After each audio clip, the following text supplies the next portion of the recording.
Excellent vision की polytechnic branch में मैं आपका हार्दिक अभिनंदन करता हूं। आज का जो हमारा टॉपिक है that is losses in transformer. Transformer में कौन कौन से लॉसेज हैं ये हमको देखना है। अभी तक जनरली आप देख चुके हो कि ट्रांसफार्मर में बेसिकली कौन कौन से लॉसेज होते हैं। तो ये आपको मतलब इक्विवेलेंट सर्किट से भी आपने देखा है ना। तो आज का टॉपिक जो है that is losses of transformer. Losses in a transformer,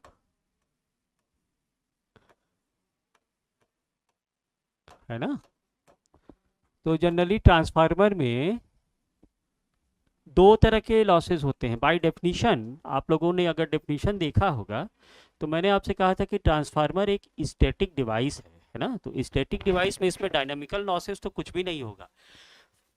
air friction या विंडेज लॉस इसकी परिकल्पना भी हम लोग नहीं कर सकते। हाँ, थोड़ा बहुत डाइलेक्ट्रिक लॉसेस वगैरह होता है स्टैटिकली कंडीशन की वजह से, उसको हम लोग इग्नोर कर देते हैं। तो जनरली किसी ट्रांसफार्मर में दो तरह के लॉसेस होते हैं, है ना। पहला लॉस क्या होता है? Core loss. इसको क्या बोलते हैं? Core loss. अच्छा, इसी को आयरन लॉस भी बोला जाता है। आयरन लॉस या ऐसे समझिए आप कि किसी ट्रांसफार्मर में दो तरह के लॉसेस होते हैं।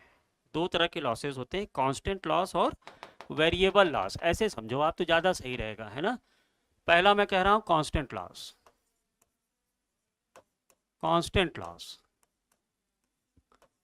अब कांस्टेंट लॉस में इसी को और क्या नाम दिया गया है समझना। इसी को मैं कोर लॉस भी बोलूंगा। Core loss. कैटेगराइज क्यों कर रहा हूं यार, आज क्या हो रहा है। इसी को मैं बोलता हूं कोर लॉस। कोर लॉस और आयरन लॉस भी बोला जाता है इसी को, आयरन लॉस, है ना। और इसको मैं डिनोट करूंगा बेटा पी आई से। पी आई से आयरन लॉस को मैं किससे डिनोट करूंगा? पी आई से। और ये किसी ट्रांसफार्मर का कांस्टेंट लॉस होता है, ये हमेशा कांस्टेंट लॉस होगा। आप लोगों ने देखा ओपन सर्किट टेस्ट में हम आयरन लॉस ही निकालते हैं ना। तो it is voltage dependent quantity जो कि फिक्स होता है, इसीलिए इसको हम किस पे अप्लाई करते हैं? Variable voltage or constant rated voltage and rated frequency पर। दूसरा जो लॉस होता है उसको वेरिएबल लॉस बोला जाता है। क्या बोला जाता है? Variable loss. वेरिएबल लॉस या इसी को कॉपर लॉस भी बोलते हैं। Copper loss. कॉपर लॉस ये आप लोगों ने शॉर्ट सर्किट टेस्ट में निकाला था एट द रेटेड करंट, और इसको मैं रिप्रेजेंट करूंगा पी सी यू से, है ना। पी सी यू से, है ना। तो ये दो तरह के लॉसेस हो गए, कांस्टेंट लॉस और वेरिएबल लॉस। इन्हीं को हमको समझना है। अच्छा, इस कोर लॉस को मैं जनरली पी आई से रिप्रेजेंट कर रहा हूं। इसमें दो तरह के लॉसेस होंगे, एक तो पी एच होगा और दूसरा पीई होगा, है ना। What is PH and what is PE? तो पीएच को मैं कहता हूं, या यहीं पे लिख दें, PH PH is my hysteresis loss. Hysteresis loss. और पीई को मैं क्या कहूंगा? पीई को मैं कहूंगा eddy current loss.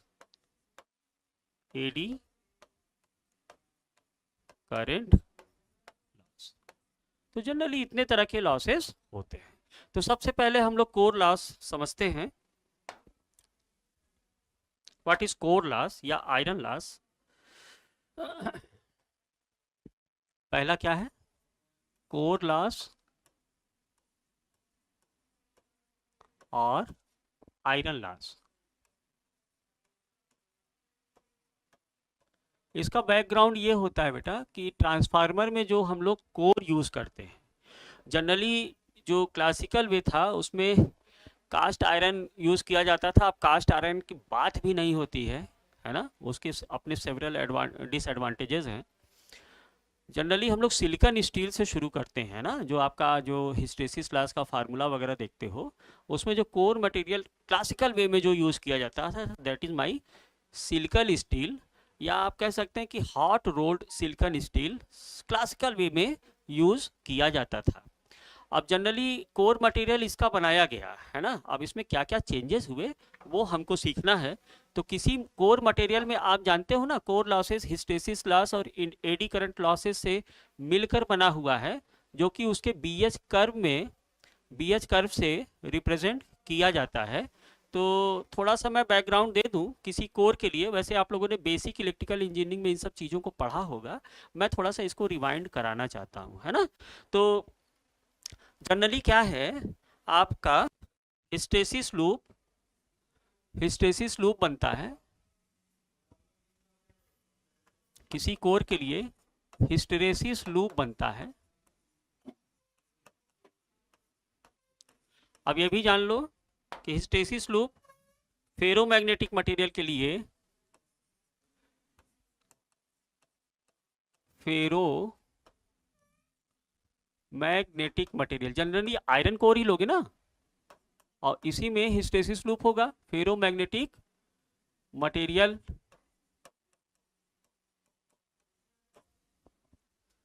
Material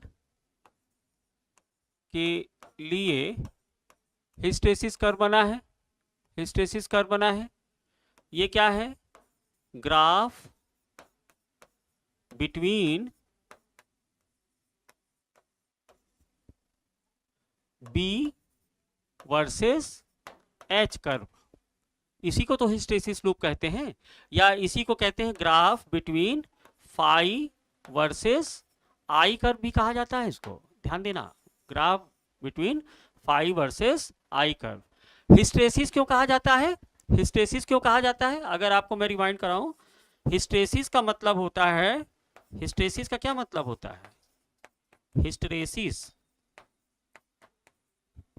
hysteresis का मतलब होता है to lag behind, to lag behind. Hysteresis का मतलब क्या है, टू लैग बिहाइंड। और आप लोग जानते हो कि बीएच कर्व में जो हिस्टेसिस लूप आप लोग खींचते हैं, वो उसमें क्या होता है, बी जो है, बी एच से पश्चगामी होता है, पश्चगामी,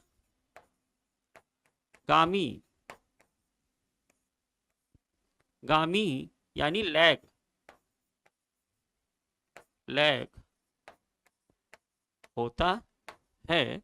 इसीलिए इस कर्व को क्या कहते हो आप, हिस्टेसिस कर्व कहते हो। Hysteresis curve is a graph between B versus H और फाई वर्सेस आई कर्व, इसी को आप हिस्टेसिस लूप कहते हैं। तो आप जानते हो कि फेरोमैग्नेटिक मटेरियल के लिए जब भी आप हिस्टेसिस कर्व खींचते हैं तो उसकी 3 स्टेजेस होती है ना, इनिशियल स्टेज, फिर लीनियर स्टेज, लीनियर स्टेज के बाद नी पॉइंट मिलता है, नी पॉइंट से वो सैचुरेट कर जाता है ना। अगर फेरोमैग्नेटिक मटेरियल के लिए आप इलेक्ट्रोमैग्नेट प्रॉपर्टी उसकी दिखा रहे हो, तो ये 3 स्टेजेस किसी कर्व में आते हैं, है ना। और यदि ये एयर कोड है तो ये भी ध्यान रखना बच्चों, आप लोगों ने पढ़ा होगा कि एयर कोड के लिए इसका जो ग्राफ होता है वो लीनियर फॉलो करता है, यानी B is equal to mu not H इसमें होल्ड करेगा, जो कि ओम्स लॉ का पालन करेगा, है ना, ओम्स लॉ का पालन करेगा। तो जनरली अगर मैं बीएच कर्व को डिफाइन करूं तो बीएच कर्व आपका कैसे बनता है, देखो बीएच कर्व आपका कैसे बनेगा,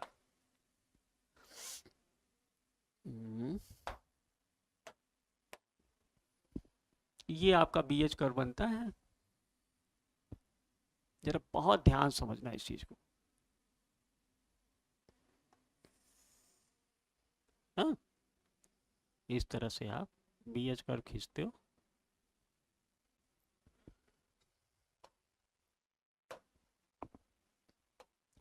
यहां आप डिफाइन करते हो h को, और h is equal to N I by L, है ना, it is directly proportional to I. और यहां पे आप कहते हो, इसको कहते हो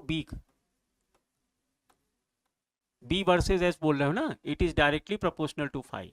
तो इसको फाई आई कर्व भी कहा जाता है। मशीन की परिभाषा में जनरली फाई आई को ही हम लोग लेते हैं। अच्छा, इस कर्व का स्ट्रक्चर कैसा होता है जरा ध्यान दीजिएगा।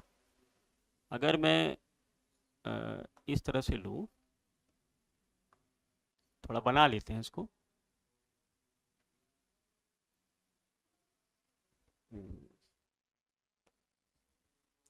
तो जो बी एच कर्व आपका जाता है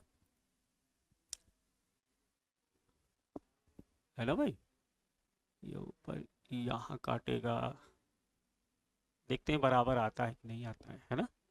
तो ये कुछ आप ऐसे बनाते हो,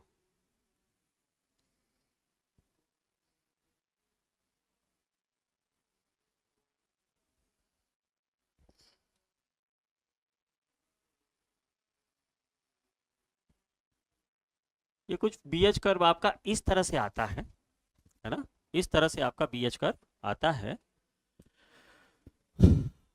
मान लिया कि हमारा कोर जो है वर्जिन कोर है, वर्जिन कोर है ना, तो ये मेरा बी एच कर्व हो जाएगा। ये इसका पीक फ्लक्स डेंसिटी कहलाता है। This point is called B M. किसी कोर के लिए आप क्या करते हो, कोर को आप इनिशियली एक्साइट करते हो, है ना। आपने सोलेनॉइडल स्ट्रक्चर पढ़ा होगा। सोलेनॉइडल स्ट्रक्चर के लिए मान लीजिए कि उसमें आपने फेरोमैग्नेटिक कोर मिला दिया। अब ज़्यादा मैं रिवाइंड नहीं जा रहा हूँ, ये सब चीज़ें आपने बेसिक इलेक्ट्रिकल इंजीनियरिंग में पढ़ा होगा। मैं आपको कुछ टर्म्स याद दिलाना चाहता हूँ जो कि इम्पॉर्टेंट है, और आप लोग उसका नॉमेनक्लेचर गलत करते हो, ये भी आप देखिएगा। नॉमेनक्लेचर भी गलत होता है, तो उन सब चीज़ों को समझिए। देखिए यहाँ पे कितने स्टेजेस हैं। एक स्टेज तो आपका ये बन गया, ये बन गया, है ना, ये बन गया, ये वाला बन गया, ये वाला बन गया, ये मैक्सिमम फ्लक्स डेंसिटी यहाँ पे आ रहा है, और उसका नेगेटिव मिनिमम फ्लक्स डेंसिटी, है ना, माइनस एच पर। इसको बोलते हैं माइनस एच सी। इसको क्या बोलते हैं, माइनस एच सी। और इसको बोलते हैं रेजिडुअल फ्लक्स डेंसिटी ना, रेजिडुअल फ्लक्स डेंसिटी। तो देखो क्या हुआ, कोर को आपने एक्साइट किया, कोर को आपने एक्साइट किया, आपने कुछ करंट दिया, मैग्नेटिक फील्ड बना, उससे फ्लक्स डेवलप हुआ। Initially H is equal to 0 and B is equal to 0, है ना।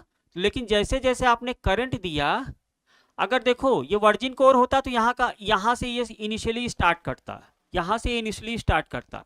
लेकिन मैं मान के चल रहा हूँ कि कोर मेरा प्रैक्टिकल कोर है फेरोमैग्नेटिक मटेरियल का, तो इनिशियली मान लीजिए कि यहाँ से ये चलना प्रारंभ करेगा, इस तरह से ऐसे चलेगा, और एक फिक्स स्टेज के बाद जब मैं करंट बढ़ाता चला जाऊंगा, तो एक मैक्सिमम करंट के लिए आप देख रहे हो कि जो फ्लक्स डेंसिटी है वो मेरा सैचुरेट करना शुरू कर जाएगा उस पॉइंट से, यानी सैचुरेशन लेवल पे चला जाएगा।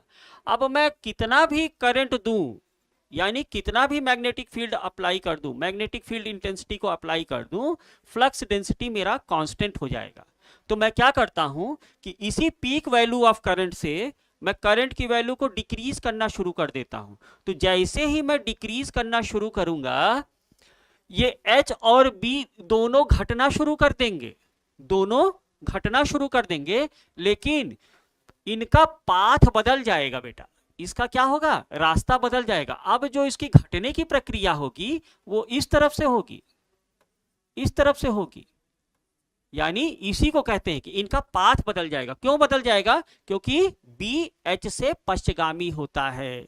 B is lag behind to H। आप देख रहे हो ना, घटते घटते यहां पर आ जाएगा। जब H की वैल्यू 0 होगी तो B का मान 0 नहीं होगा, बल्कि कुछ इंस्टेंट पर होगा, कुछ इंस्टेंट पर होगा, है ना।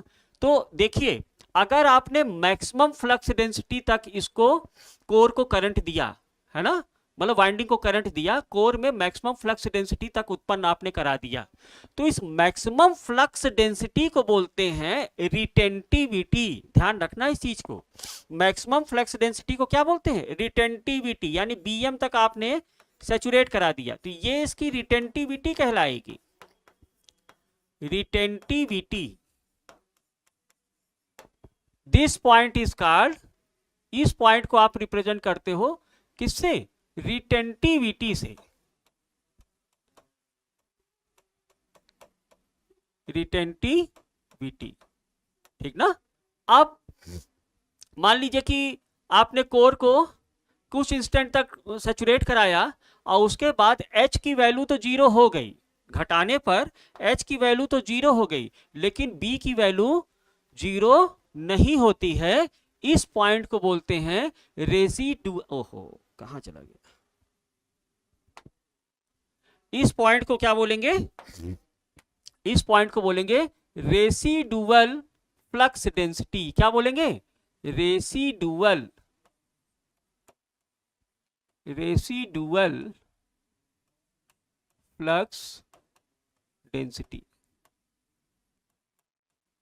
और इन टर्म्स ऑफ अगर फ्लक्स बोलो तो सिंपली इसको बोलते हैं रेसिडुअल फ्लक्स, रेसिडुअल फ्लक्स। अगर आप 5i कर्व को ले रहे हो तो ये रेसिडुअल फ्लक्स होगा ये पॉइंट। अगर आप BH कर्व को ले रहे हो तो ये पॉइंट क्या कहलाएगा? Residual flux density. Residual flux density पर क्या हो रहा है कि H की वैल्यू जीरो हो जा रही है लेकिन B की वैल्यू जीरो नहीं हो रही है। अब B की वैल्यू जीरो कहां होगी? B की वैल्यू जीरो कहां होगी? तो B की वैल्यू जीरो कहां होगी? जब आप H को नेगेटिव करंट दे रहे हो, नेगेटिव करंट दे रहे हो तो आप देख रहे हैं कि B और घटता चला जा रहा है और एक इंस्टेंट पे ऐसा आ जा रहा है for negative value of H और नेगेटिव वैल्यू ऑफ करंट, जहां पे B की वैल्यू क्या हो जा रही है? जीरो। इस पॉइंट पे B का वैल्यू कितना हो जा रहा है? जीरो, है ना। तो अगर आप मैक्सिमम फ्लक्स डेंसिटी की बात करते हो तो इसको बोलते हैं कोएर्सिविटी। क्या बोलते हैं? कोएर्सिविटी। लेकिन आप कोर को सैचुरेट कराने की बात करा रहे हो तो नेगेटिव एच पे जहां B का मान जीरो हो जाता है उसको बोलते हैं कोएर्सिव फोर्स। क्या बोलेंगे? Coercive force. तो this point is generally called coercivity. क्या कहलाएगा? कोएर्सिविटी, कोएर्सिविटी और कोएर्सिव फोर्स।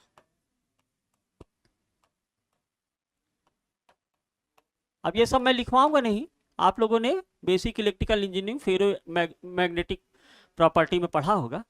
अब यहां पे क्या हो गया? कोएर्सिविटी में क्या हो गया कि at negative value of H the value of B become zero. तो that point is called coercivity and value of H is called coercive force, है ना, कोएर्सिव फोर्स। अब आपने क्या किया कि इस पॉइंट से आपने और नेगेटिव वैल्यू ऑफ H किया by using some negative current, है ना। नेगेटिव करंट कैसे करते थे प्रैक्टिकली? आप अगर आपने डीसी दिया है तो उसके टर्मिनल को इंटरचेंज कर दोगे, एसी के लिए तो ऑलरेडी वो नेगेटिव होगा, है ना। तो इस तरह से ये नेगेटिव डायरेक्शन में V का मान फिर बढ़ने लगेगा, B का मान फिर बढ़ने लगेगा और यहां पे एक पीक वैल्यू आएगी। जैसे कि यहां पर एक पीक वैल्यू आया था, इस पीक वैल्यू से अगर मैं और फर्दर नेगेटिव करंट दूंगा तो ये कोर मेरा सैचुरेट हो जाएगा, B की वैल्यू मेरी कांस्टेंट हो जाएगी। तो मैं क्या करूंगा? यहां से H की वैल्यू को फिर बढ़ाना शुरू करूंगा। तो जब H की वैल्यू बढ़ाना शुरू करूंगा तो सब जैसे जैसे मैं H की करंट को पॉजिटिव डायरेक्शन में ले जाऊंगा, B का पाथ जैसे कि ऊपर आया था वैसे ही ये नीचे से आना शुरू हो जाएगा, ठीक ना। तो इसी कर्व को कहते हैं BH कर्व। और जो इसका एरिया निकल के आता है बच्चों, ये जो एरिया निकल के आता है इस कर्व का, इसी को कहते हैं hysteresis loss of the given core material.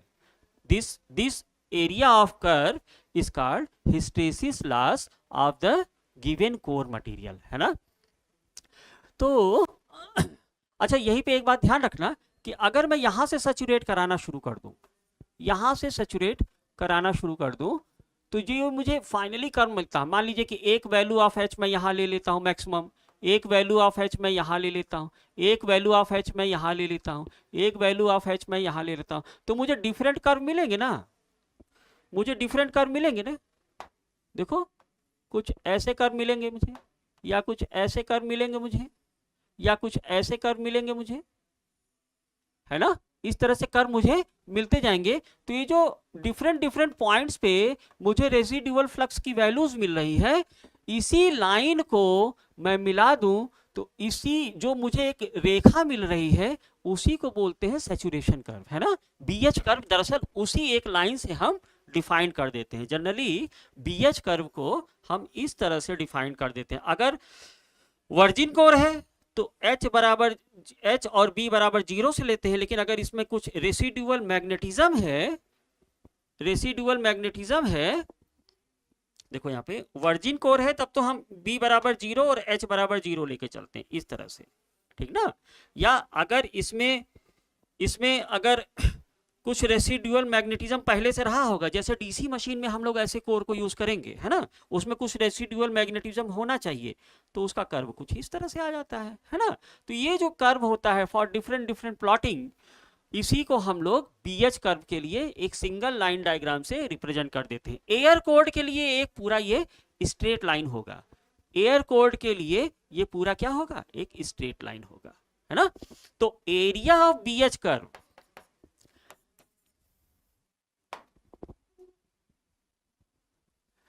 Area of BH curve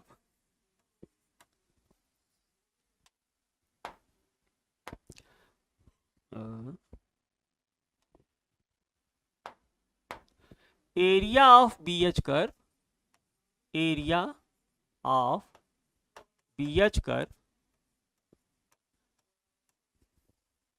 और पाई आई कर्व, दोनों याद रखना, pi I curve hysteresis loss को रिप्रेजेंट करता है। हिस्टेरेसिस लॉस को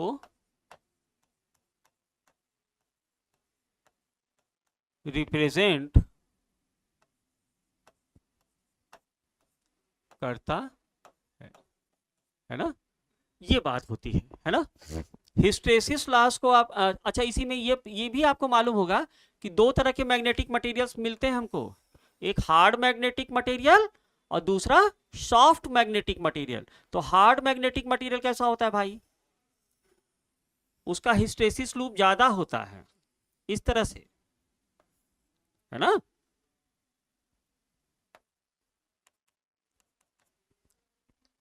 सॉरी, H यहां होगा, B यहां होगा ना,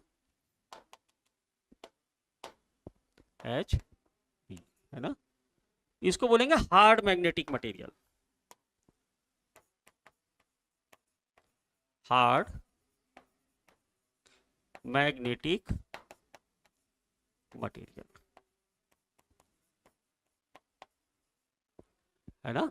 और दूसरा आपको सॉफ्ट मैग्नेटिक मटेरियल मिलता है, जिसका कि बीएच कर्व एरिया जो है बहुत कम होता है, जनरली इस तरह का ना, इस तरह से, है ना, थोड़ा सा बनाए,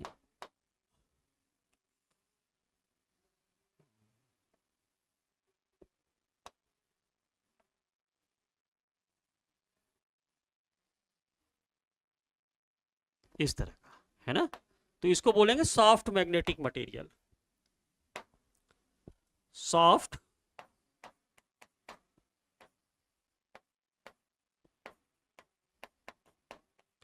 सॉफ्ट मैग्नेटिक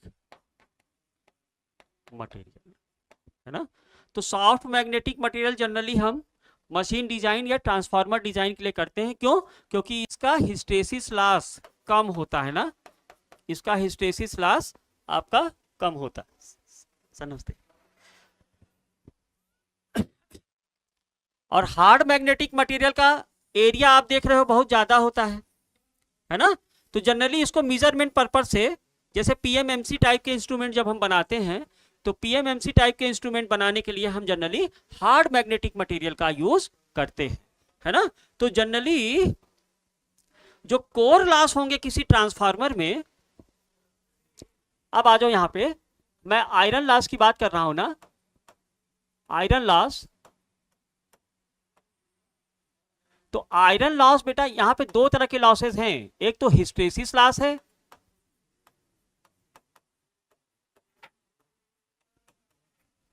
हिस्टेरिसिस लॉस, और plus AD current loss, eddy current loss, ठीक ना।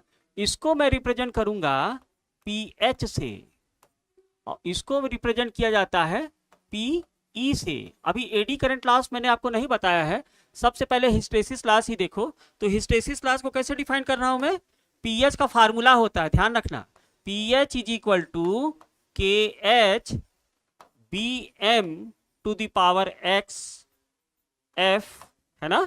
ये आपका हिस्टेरिसिस लॉस का फार्मूला हो गया। यहां पे एक बात ये ध्यान रखना कि ये पर यूनिट वॉल्यूम डिफाइंड होता है, per unit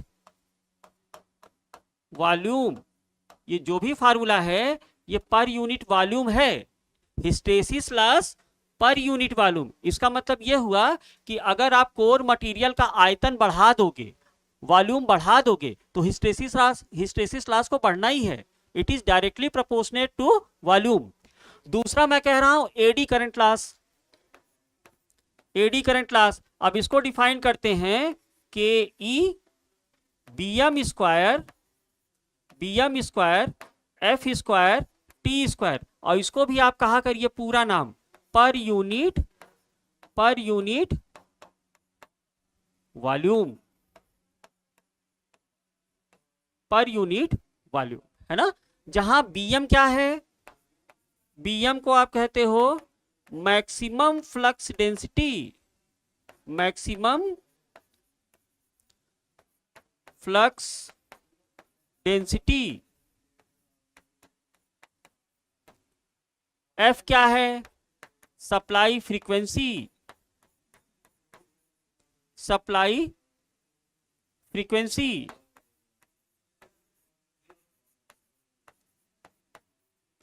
supply frequency. T क्या है, कोर का थिकनेस, कोर का थिकनेस, मोटाई, कोर का थिकनेस हो गया। अच्छा ये वर्ड क्या है, एक्स क्या है, एक्स क्या है, देखो हिस्टेरिसिस लॉस के फार्मूला में एक वर्ड एक्स को लिया गया है। जनरली लोग इसको कह देते हैं स्टीनमेच कांस्टेंट, मैं इसको स्टीनमेच कांस्टेंट नहीं बोलता हूं, बल्कि इसको बोलता हूं स्टीनमेच एक्सपोनेंट। ध्यान रखना, अब यही सब ऐसे शब्द हैं जो कहीं इंटरव्यू वगैरह में या आप कहीं ग्रुप डिस्कशन में जाओगे तो आपकी वैल्यू को इंक्रीज कर देगा। क्यों मैं इसको स्टीनमेच एक्सपोनेंट बोल रहा हूं, उसका रीजन है, देखो बेटा, ये जो KH और KE आपने लिया है ना, ये आपका है स्टीनमेच कांस्टेंट, है ना। जब एक्चुअली क्या होता है, आप कहते हो कि पीएच हिस्टेरिसिस लॉस जो होता है it is directly proportional to bm to the power x into F, है ना। तो ये तो इसके डायरेक्टली प्रोपोर्शनेट हुआ। अब जब प्रोपोर्शनेट साइन को आप हटाते हो तो एक कांस्टेंट ऑफ प्रोपोर्शनैलिटी लगाते हो ना, तो इसको बोलोगे आप pH is equal to KH bm to the power x into F. तो ये हुआ ना कांस्टेंट ऑफ प्रोपोर्शनैलिटी, तो इसी को बोलते हैं स्टीनमेच कांस्टेंट। तो ये x किससे डिफाइंड हुआ, देखो ये एक्सपोनेंशियल टर्म है, एक्सपोनेंशियल टर्म है। ऐसे फंक्शन आपने देखे हैं कि नहीं देखे हैं, e की पावर x, a की पावर x, तो ये क्या कहलाते हैं, चर घातांकीय फलन या एक्सपोनेंशियल फंक्शन। इसीलिए इस टर्म्स को कहा जाता है स्टीनमेच कांस्टेंट। क्या कहा जाता है, स्टीनमेच कांस्टेंट। ये ध्यान रखना। x को मैं कैसे डिफाइन कर रहा हूं, x मेरा हो गया स्टीनमेच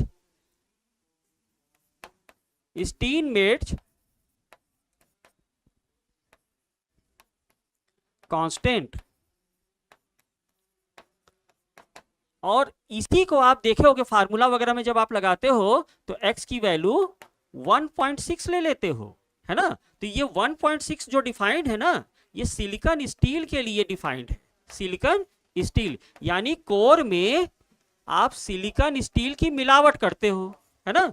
उसी सिलिकॉन के लिए, सिलिकॉन स्टील के लिए ये फैक्टर 1.6 से डिफाइंड है। इसको मैं बोलता हूं स्टीनमेट्स एक्सपोनेंट। क्या बोलते हैं? स्टीनमेट्स exponent. स्टीनमेट्स exponent.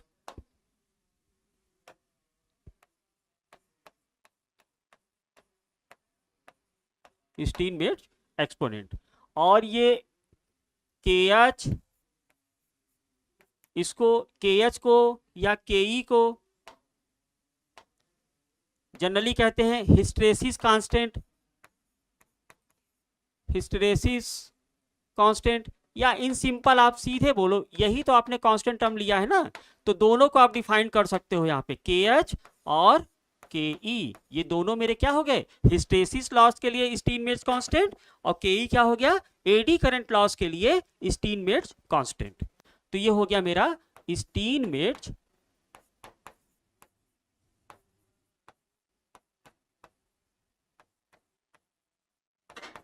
Constant. Actually transformer में हो क्या रहा है? ट्रांसफार्मर में देखो आप AC सप्लाई दे रहे हो, ट्रांसफार्मर में आप AC सप्लाई दे रहे हैं। तो AC सप्लाई देने का मतलब क्या हुआ कि आप उसको 50 हर्ट्ज सप्लाई से एक्साइट कर रहे हैं। कोर को आप 50 हर्ट्ज सप्लाई से आप कोर को एक्साइट कर रहे हैं। अब ये आप AC दे रहे हो ना, देखो समझो, ये आपने AC दिया,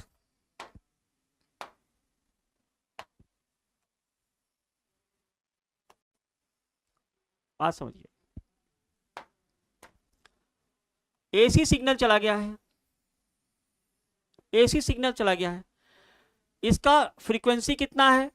फ्रीक्वेंसी आप कह रहे हो 50 हर्ट्ज, तो टाइम पीरियड कितना होगा? 1/50। अब ये तो बिल्कुल याद ही कर लो बेटा, फंडामेंटल फ्रीक्वेंसी के लिए टाइम पीरियड कितना आता है, इसको जब सॉल्व करेंगे आप तो 20 मिली सेकेंड, 20 मिली सेकेंड ये इसका टाइम पीरियड है। इसका मतलब क्या हुआ? इसका मतलब हुआ कि ईच 5 मिली सेकेंड में, 5 मिली सेकेंड, है ना, 5 मिली सेकेंड में फ्लक्स डेंसिटी की वैल्यू मैक्सिमम हो रही है। अब फेरोमैग्नेटिक मटेरियल की ये प्रॉपर्टी होती है, जैसे ही आपने कोर को एक्साइट किया, 50 हर्ट्ज से आपने उसको AC करंट दिया, तो 50 हर्ट्ज की AC करंट देने पे देखो सैचुरेशन कोर जो है 0 से 5 मिली सेकेंड के बीच में पीक पर जाएगा। उसके बाद नेक्स्ट 5 मिली सेकेंड में ये पुनः इसका जो रास्ता होगा वो नीचे की तरफ आएगा। आप देख रहे हो ना, जब आपने ट्रांसफार्मर का कोर्स वर्किंग प्रिंसिपल देखा था तो नीचे से ऊपर जाने पे फ्लक्स डेंसिटी की वैल्यू बढ़ रही थी, फ्लक्स का आपका बढ़ रहा था। ये किस ड्यूरेशन में हुआ? 0 से 5 मिली सेकेंड के बीच में, यानी 5 मिली सेकेंड में फ्लक्स 0 से मैक्सिमम हो गया। उसके नेक्स्ट 5 मिली सेकेंड में फ्लक्स मैक्सिमम से 0 हो गया, फ्लक्स मैक्सिमम से 0 हो गया, मतलब 0 से 10 सेकेंड, 10 मिली सेकेंड में, 10 मिली सेकेंड के अंदर एक बार फ्लक्स आपका मैक्सिमम हुआ।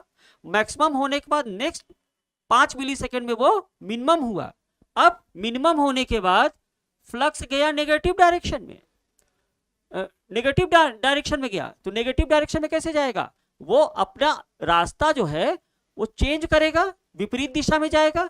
विपरीत दिशा में जाने के बाद विपरीत दिशा में वो अपने पीक पर जाएगा नेक्स्ट 5 मिली सेकेंड में, और 5 मिली सेकेंड में वो नेगेटिव डायरेक्शन से फिर अपना रास्ता बदल के 0 होगा, 0 से वो फिर रिवर्स डायरेक्शन में जाएगा। तो कहने का मतलब जो आपके कोर मटेरियल फेरोमैग्नेटिक मटेरियल है ना, एक बार वो 0 से पीक पे जा रहा है, ऐसे समझो।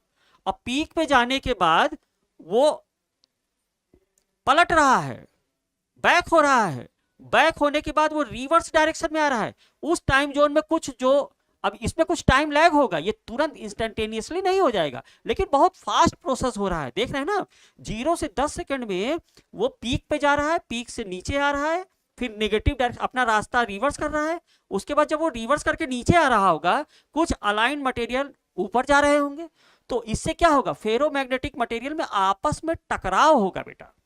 टकराव होगा कि नहीं होगा, यानी फेरोमैग्नेटिक मटेरियल में जो अणु हैं उसमें आपस में टकराव होगा। अब लोहा से लोहा टकराएगा तो गर्मी पैदा होगी कि नहीं होगी। ये बिल्कुल ठेठ भाषा में आपको बता रहा हूं कि जब फेरोमैग्नेटिक मटेरियल आपस में कोलाइड होंगे तो गर्मी पैदा होगी, हीट जनरेट होगा। एक्चुअली फिजिकली उसी घटना को, उसी इंस्टेंट को आप हिस्टेरेसिस लॉस से रिप्रेजेंट कर रहे हो। क्या मेरी बात समझ में आ रही है? लोहा से लोहा टकरा रहा है ना, तो उसी से आप हिस्टेरेसिस लॉस को रिप्रेजेंट कर रहे हो, क्योंकि एक बहुत तीव्र विदिन 5 मिलीसेकंड में ये घटनाएं हो रही हैं। तो हीट जनरेट हो रहा है जिससे कि कोर में, ट्रांसफार्मर के कोर में एक हीट जनरेट होगा। वो हीट जनरेशन ही हिस्टेरेसिस लॉस कहलाता है। फिजिकली तो ये हो रहा है। अब इस हीट जनरेशन को कम करने के लिए क्या किया जाए, हिस्टेरेसिस लॉस को कैसे कम कर दिया जाए? तो देखो बेटा, जनरली लोग ये कहते हैं कि एडी करंट लॉस को रिड्यूस कराने के लिए, एडी करंट लॉस को कम कराने के लिए हम क्या यूज करते हैं, सिलिकॉन का यूज करते हैं। सिलिकॉन का यूज करते हैं। एक्चुअली कोर में कुछ पार्ट ऑफ सिलिकॉन मिला दिया जाता है। कोर के मटेरियल में जनरली आप मान के चलो कि 3 से 4% सिलिकॉन की मिलावट कर दी जाती है। बुक्स में या कहीं पर आप जाएंगे तो ये आप पढ़ेंगे कि सिलिकॉन की मिलावट एडी करंट लॉस को कम कराने के लिए किया जाता है। सफिशिएंट है, बिल्कुल सही बात है। लेकिन इनिशियली जो ये सिलिकॉन जो मिलाया गया है ना, वो एक्चुअली हिस्टेरेसिस लॉस को कम करने के लिए मिलाया गया। आप पुरानी किताबों को पढ़िएगा, है ना, तो उसमें जनरली क्या हुआ, हिस्टेरेसिस लॉस को कम कर, आप देखो ना, अगर आप सिलिकॉन कंटेंट फेरोमैग्नेटिक मटेरियल में सिलिकॉन कंटेंट मिला देंगे तो ये जो टकराव हो रहा है तो उसमें कुछ टकराव लोहे का बालू से भी तो होगा ना, लोहे का सिलिकॉन से भी तो होगा ना। तो लोहा से सिलिकॉन अगर टकराएगा तो कम हीट प्रोड्यूस होगा, यानी कुछ आप हिस्टेरेसिस लॉस को तो कम कर ही दोगे। तो जो मेन रीजन था पहले, जो एडी करंट लॉस तो बिल्कुल सही बात है, एडी करंट लॉस तो रिड्यूस हो ही जाएगा। सिलिकॉन मिलाने से उसका रजिस्टिविटी आपका बढ़ जाएगा, रजिस्टिविटी बढ़ने से उसका रेजिस्टेंस बढ़ जाएगा, है ना। रेजिस्टेंस बढ़ने से आपका क्या है, जो कोर में सर्कुलेटिंग करंट, कोर में जो सर्कुलेटिंग करंट बन रहा है वो सर्कुलेटिंग करंट उसका कम हो जाएगा। उसी को भंवर धाराएं आप लोग कहते हो। तो एडी करंट लॉस तो बिल्कुल भी कम हो जाएगा। लेकिन इसका जो मेन पर्पस लिया गया था वो हिस्टेरेसिस लॉस को कम कराने के लिए लिया गया था, है ना। इन्हीं चीजों को थोड़ा सा लिख। अच्छा, एडी करंट लॉस समझते हो कि नहीं? What is AD current loss? What is AD current loss, है ना।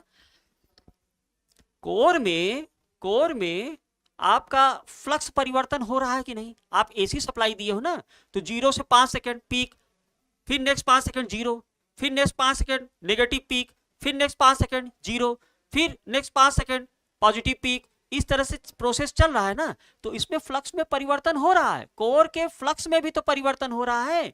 तो जब कोर के फ्लक्स में परिवर्तन हो रहा है तो अकॉर्डिंग टू फैराडेज लॉ उसमें भी तो एक प्रेरित विद्युत वाहक बल उत्पन्न होगा, और अगर उसका पाथ शॉर्ट सर्किटिंग है तो एक प्रेरित धारा भी बहेगी। तो जो वो धारा बहती है उसी को हम लोग भंवर धाराएं या एडी करंट बोलते हैं। और उस एडी करंट की वजह से जो लॉसेस होता है, that losses is called AD current loss, है ना। तो उसमें सिलिकॉन की मिलावट करने से रजिस्टिविटी बढ़ जाती है। रजिस्टिविटी बढ़ने से उसका पाथ जो है बढ़ जाता है, जिससे कि एडी करंट लॉस को हम लोग कम कर देते हैं। तो इन्हीं चीजों को थोड़ा सा क्रम से अगर लिखा जाए, अगर एग्जाम में आ गए ये सब क्वेश्चन, तो कैसे लिखोगे जरा समझ लो इसको। क्या हुआ,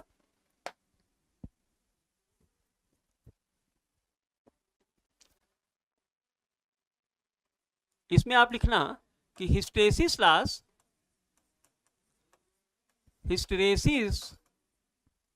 लॉस को कम कराने के लिए, कम कराने के लिए, कम कराने के लिए कोर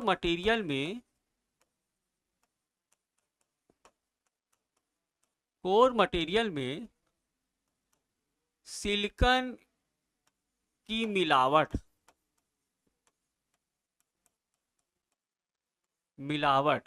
अबाउट 3 to 4%, हाँ 3 to 4% किया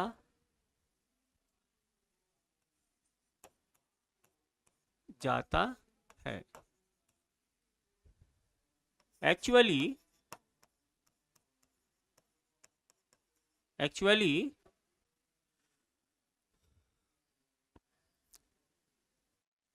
इस एलॉय को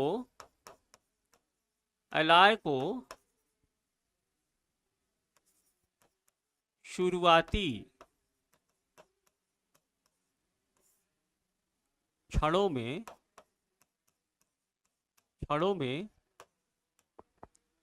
हॉट रोल्ड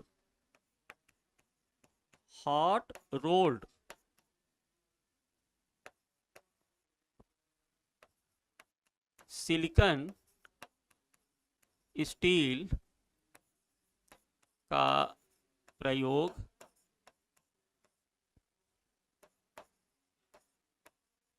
किया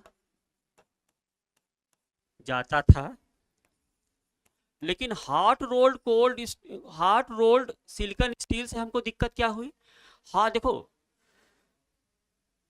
इसको अलाइंड पैटर्न में लाने के लिए ये जो सिलिकॉन स्टील मटेरियल हमने लिया है, इस सिलिकॉन स्टील मटेरियल को हॉट रोलिंग प्रोसेस से गुजारा जाता था।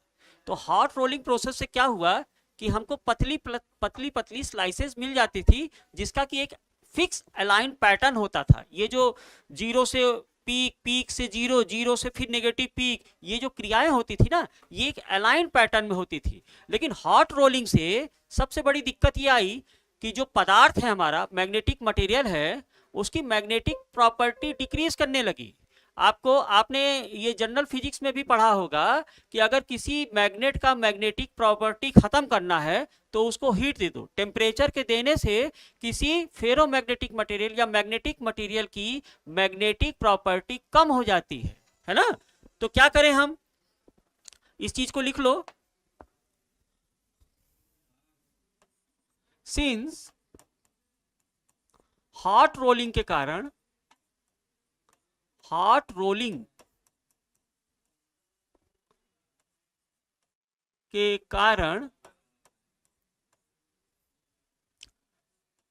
कोर मटेरियल की मैग्नेटिक फ्लक्स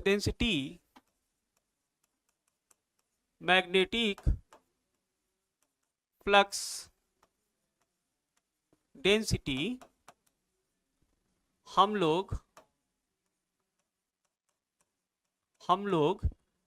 ज्यादा नहीं बढ़ा सकते,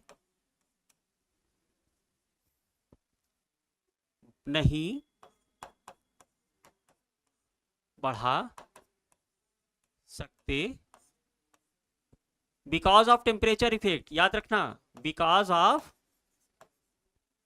ऑफ टेम्परेचर इफेक्ट।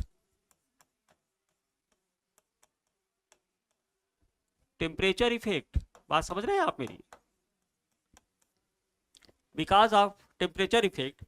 अतः इस प्रकार लिखो,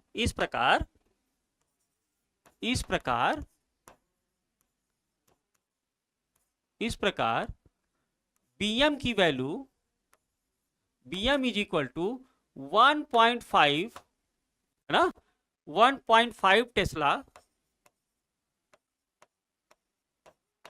से ज्यादा नहीं बढ़ाया जा सका,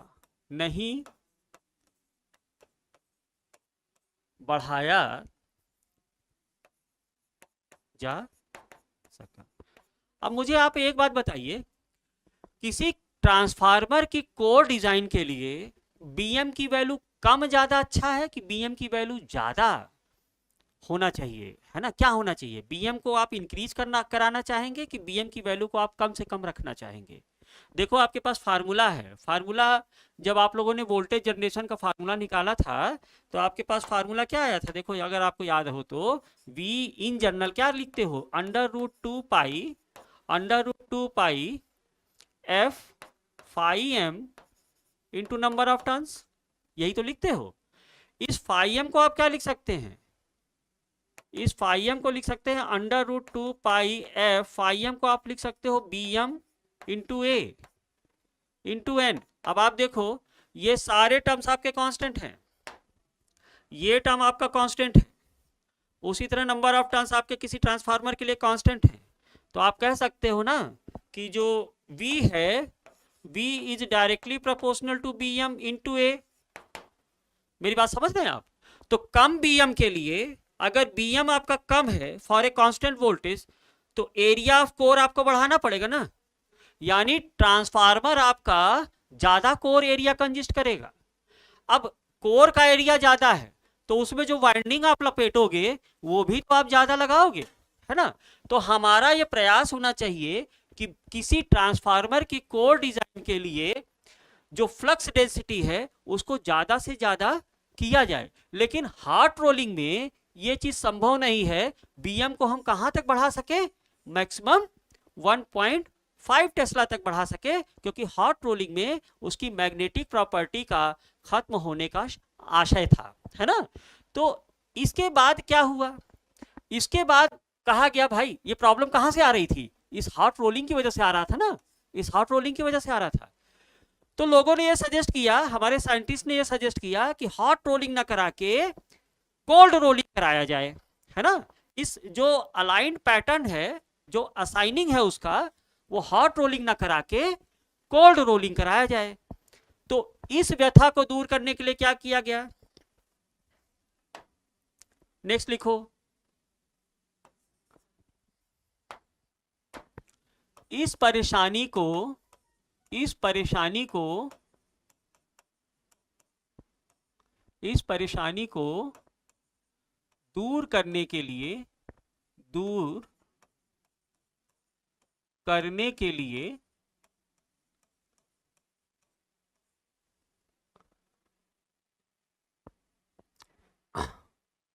कोल्ड रोलिंग कराया गया। कोल्ड रोलिंग कराया गया। ध्यान रखना ये सब बातों का, कराया गया, है ना? अब कोल्ड रोलिंग से ये जो टेम्परेचर इफेक्ट वाली प्रॉब्लम थी वो तो दूर हो गई। अब ये दूर हो गई तो कोल्ड रोलिंग कराने से, देखो एक बात याद रखो, कोल्ड रोलिंग कराना इतना आसान काम नहीं है। लॉट्स ऑफ वोल्टेज सप्लाई की आपको जरूरत पड़ेगी, लॉट्स ऑफ पावर लॉस होगा। कोल्ड रोलिंग एक महंगा प्रोसेस है बेटा, ये ध्यान रखना। बट क्या लिखो आप? कोल्ड रोलिंग से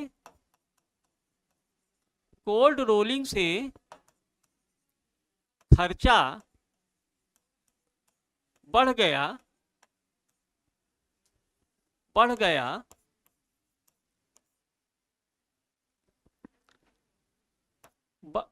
लेकिन हम क्या करने लगे?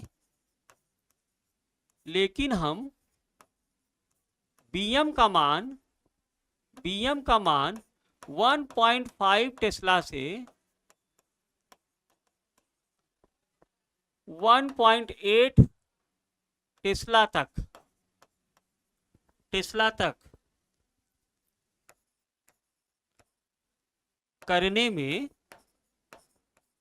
करने में सफल हुए।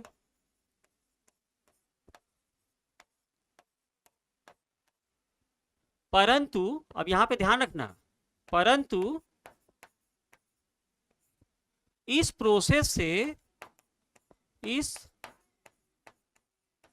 से जो मटेरियल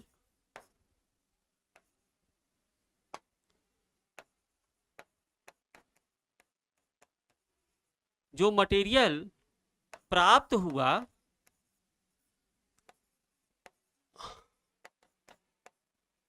वह बहुत वह बहुत हार्ड निकला, हार्ड निकला, जिससे कि हम उसमें और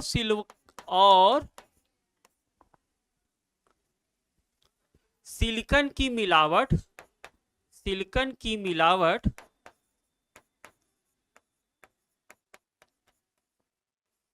नहीं कर सके,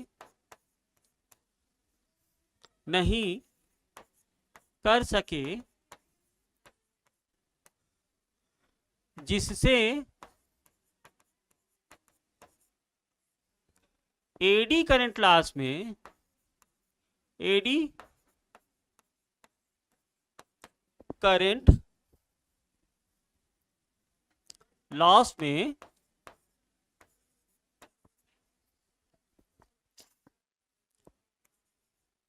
कमी नहीं आ सकी,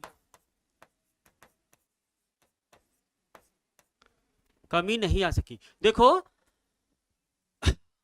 कोल्ड रोलिंग से हमारा मटेरियल बहुत हार्ड निकला बेटा, तो मटेरियल बहुत हार्ड निकला, तो अगर मैं उसमें और सिलिकॉन कंटेंट मिलाऊंगा तो हार्ड मैग्नेटिक मटेरियल के लिए वो चटक के टूट जाता था, है ना, ये प्रोसेस हुआ, तो मैं उसमें और सिलिकॉन कंटेंट नहीं मिला सका। It is just about to 3% तक वो फिक्स हो गया। 3% से ज्यादा अगर मैं उसमें सिलिकॉन कंटेंट मिलाता हूं तो कोर मेरा ब्रेक हो जाएगा, है ना। तो इस प्रॉब्लम, तो जब सिलिकॉन नहीं मिला पाया तो एडी करंट लॉस तो जाहिर सी बात है कि वो बढ़ जाएगा, है ना।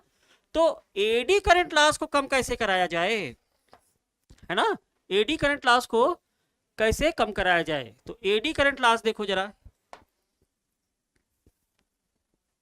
एडी करंट लॉस होता क्या है पहले उसको लिख लो। एडी करंट लॉस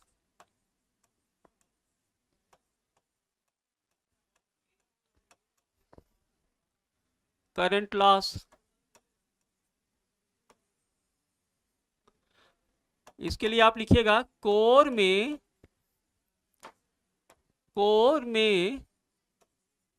उत्पन्न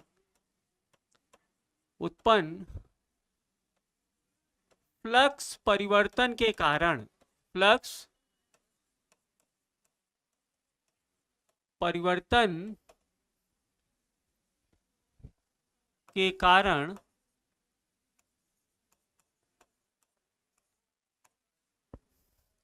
एक इंड्यूस्ड वोल्टेज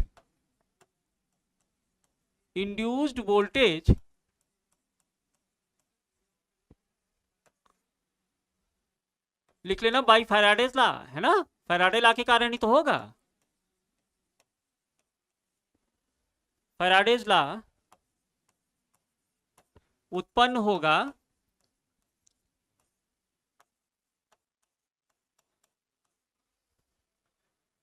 जिसके कारण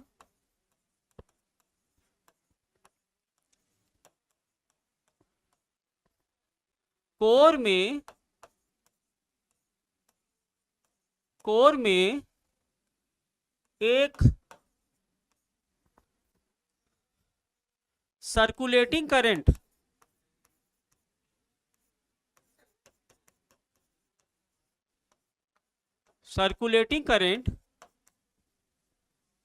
बहता है,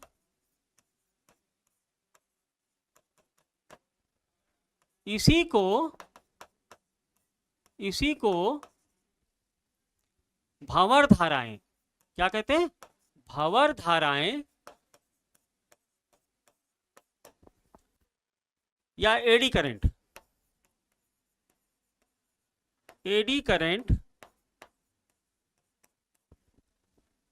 कहते हैं।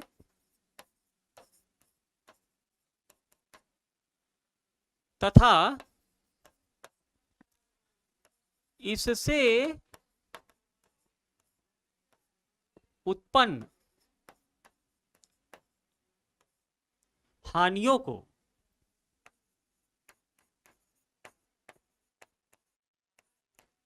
को एडी करंट लॉस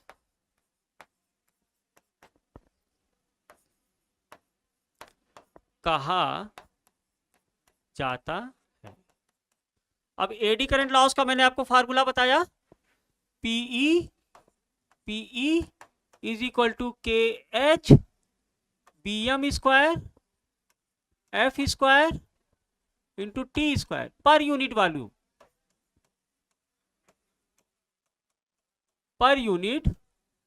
वॉल्यूम, अब सिलिकॉन की मिलावट तो मेरी फिक्स हो गई है ना, हिस्टेरिसिस लॉस को कम कराया, एडी करंट लॉस को कम कराया, लेकिन जैसे ही मैंने उसकी कोल्ड रोलिंग करा दी, तो कोल्ड रोलिंग कराने के बाद सिलिकॉन मेरा फिक्स हो गया। सिलिकॉन की मिलावट को मैं 3 से 4% से ज्यादा उससे ऊपर नहीं मिला सकता, है ना, तो एडी करंट लॉस मेरा बढ़ गया। अब इस एडी करंट लॉस को कम कराने के लिए आप एक फैक्टर और जानते हो, for this factor eddy current loss it is directly proportional to T square, है ना। तो थिकनेस को कम करा के, कोर के थिकनेस को कम करा के, और मतलब क्या करेंगे कि जैसे वो हॉट डॉग देखे हो ना, हॉट डॉग होता है, हॉट डॉग को आप बीच बीच से काट दो, इसी कहते हैं स्लाइसिंग करा दो, और स्लाइसिंग कराने के बाद दो कोर मटेरियल, जो कोर मटेरियल आपको मिले हैं, उन कोर मटेरियल्स को आप इंसुलेटिंग करा दो, और इंसुलेटिंग कराने के बाद उसको वार्निशिंग भी करा दी जाती है बेटा। तो वार्निशिंग और थिकनेस को कम करा के एडी करंट लॉस को फर्दर रिड्यूस कराया जा सकता है ना। तो इस प्रोसेस के लिए क्या करेंगे हम, कोर की स्लाइसिंग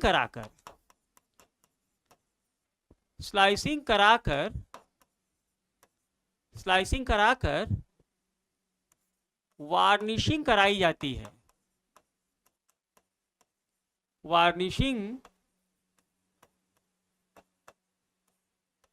जाती है,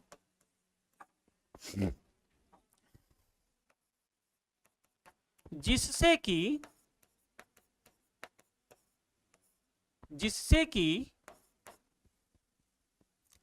एडी करंट लॉस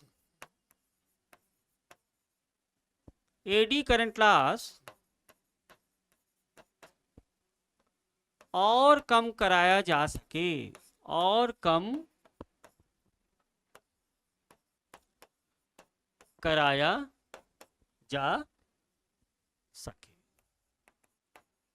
ठीक ना। एक्चुअली क्या है, देखो ये आपका कोर मटेरियल है ना, ये आपका कोर मटेरियल है, ठीक है भाई, ये आपका कोर मटेरियल है। अब इस कोर मटेरियल में आपने क्या कराया, इसकी स्लाइसिंग करा दी,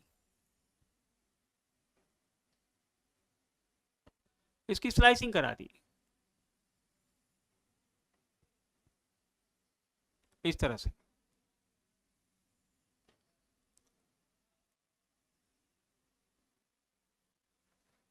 है ना। यहां पे आपने इंसुलेशन प्रोवाइड करा दिया,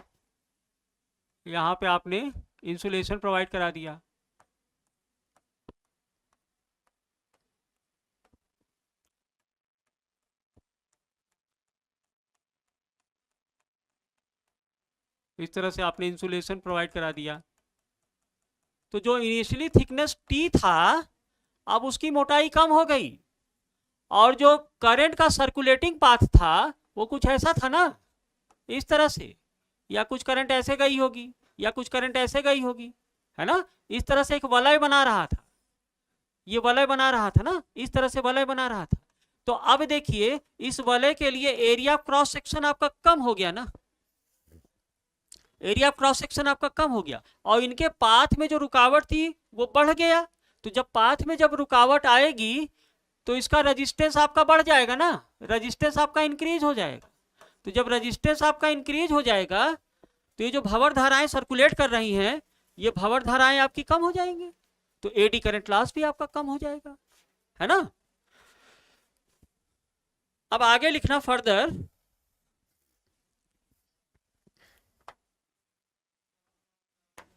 इन मॉडर्न सिविलाइजेशन, क्या लिखोगे आप? इन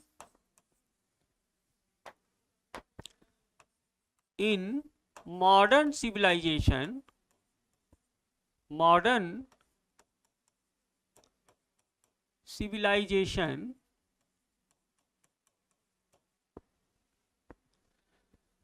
CRGO, very important.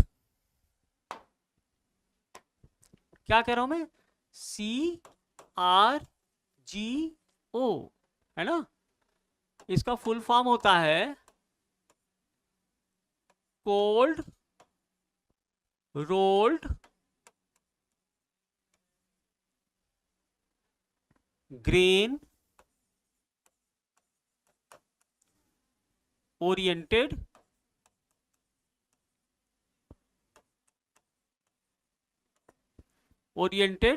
Silicon steel. लिखना मत भूलना बेटा। मैंने देखा है बच्चों से पूछा जाता है कि जो आज का ट्रांसफार्मर में जो कोर मटेरियल यूज किया जाता है उसको क्या कहते हैं, तो कह देते हैं CRGO। गलत है। CRGO steel, CRGO silicon steel है, वो सिलिकॉन स्टील ही, लेकिन उसको इस पैटर्न पे तैयार कराया जाता है। कोल्ड रोलिंग कराई जाती है और उसको ग्रेन ओरिएंटेड कराया जाता है। ग्रेन एक्चुअली जो उसका जो क्रिस्टल स्ट्रक्चर है वो BCC टाइप का होता है बेटा, बॉडी सेंटर्ड क्यूबिक लैटिस। तो ग्रेन ओरिएंटेड कराने में उसका एक अलाइंड पैटर्न होता है, जिससे कि ये जो बढ़ना घटना हो रहा है वो एक सिस्टमेटिक वे में हो रहा है, ऑर्गेनाइज्ड मैनर में हो रहा है। तो ऑर्गेनाइज्ड मैनर में होने से ये जो टकराव हो रहा है ना कोर फेरोमैग्नेटिक मटेरियल के अणुओं के बीच में या अणुओं और सिलिकॉन कंटेंट के बीच में, ये जो टकराव हो रहा है ना वो थोड़ा सा और कम हो जाएगा, जिससे कि लॉसेस आपके और रिड्यूस हो जाएंगे। तो कौन सा मटेरियल आजकल यूज किया जा रहा है? CRGO, सिलिकॉन स्टील का, है ना? सिलिकॉन स्टील मटेरियल का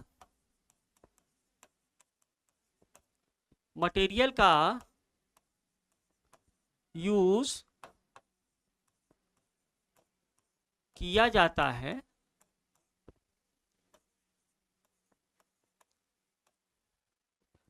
जिससे कि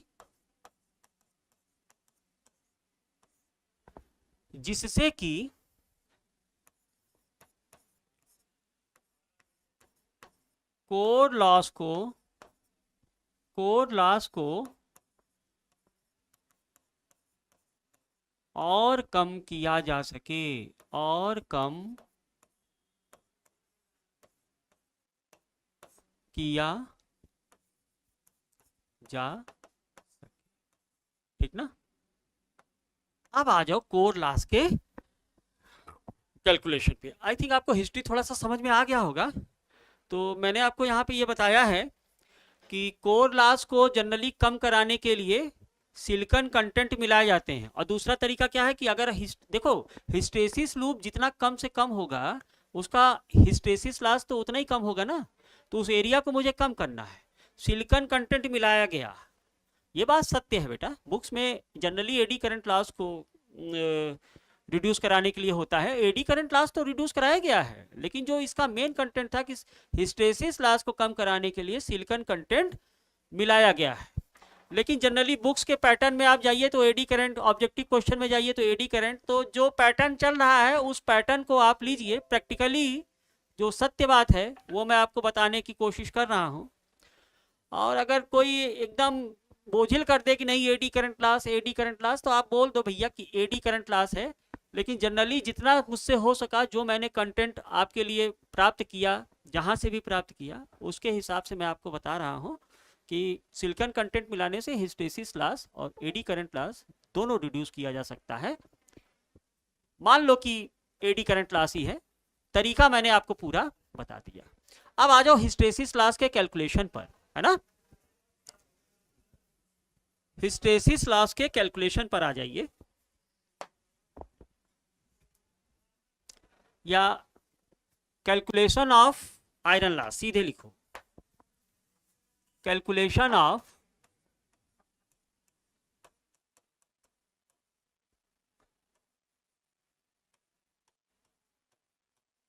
आयरन लॉस।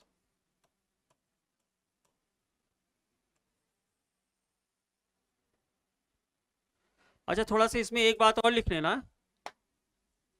किया जा सके, तथा यहां पर एक बात और लिख लेना कि जो बीएम की जो वैल्यू है ना, बीएम का मान अब हम लोग कहां से कहां ले जा रहे हैं, 1.5 से 2.5 टेस्ला, 2.5 टेस्ला तक।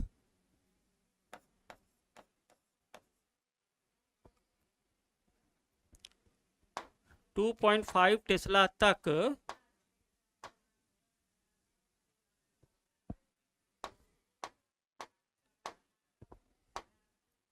बढ़ाया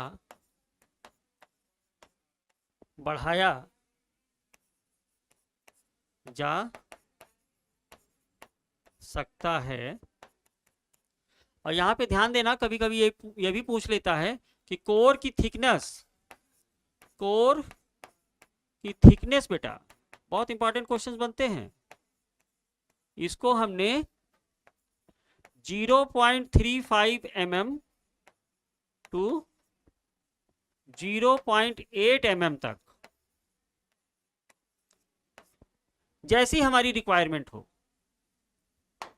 जैसी हमारी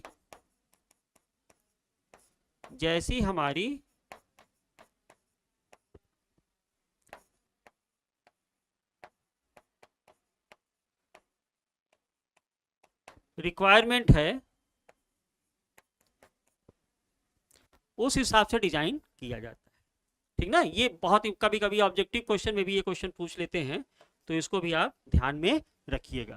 क्लियर, आगे बढ़े। तो कैलकुलेशन ऑफ आयरन लॉस देखो बेटा, बहुत अच्छा है, उसको बहुत ध्यान से समझना। यहाँ पे कैलकुलेशन मिस्टेक करते हैं बच्चे। देखो, जो वोल्टेज जनरेशन का फार्मूला है उससे आपको मिल गया ना कि V is directly proportional to BM into F. बोलो, बात सही है कि नहीं? V is directly proportional to, अभी मैंने इसी में बताया है, V का क्या फार्मूला होता है, √2πf φm इंटू एन। तो सारे कांस्टेंट मान लो आप, तो V is directly proportional to φm, और φm को आप लिख सकते हो BM इंटू ए, है ना। तो V is directly proportional to BM into F हो जाएगा। या आप कह सकते हो कि BM is directly proportional to V by F. ये बहुत इंपॉर्टेंट टर्म्स है। BM is directly proportional to V by F. बहुत ध्यान समझना, यहां गलतियां होती हैं। अब देखो कहां कहां गलतियां होती हैं, मैं आपको बताता हूं। ठीक, जो हिस्टेरेसिस लॉस है इसको आप लिख रहे हो KH BM to the power X into F, है ना। इससे आपको क्या मिल गया, इससे आपको मिल गया कि जो हिस्टेरेसिस लॉस है it is directly proportional to BM to the power X into F. ठीक, और जो एडी करंट लॉस है, ये आपको, आप कह रहे हो कि इसका कांस्टेंट प्रोपोर्शनलिटी KE है BM square F square T square, है ना। तो T थिकनेस तो उसका कांस्टेंट है, KE उसका कांस्टेंट है ना। तो यहां से आपको क्या मिल जाएगा, यहां से आपको मिल जाएगा जो एडी करंट लॉस है it is directly proportional to BM to square F square. और ये दोनों फॉर कांस्टेंट वॉल्यूम है बेटा, फॉर, या आप कहोगे, सीधे कहो, ये लिखना ना भूला करो, पर unit volume,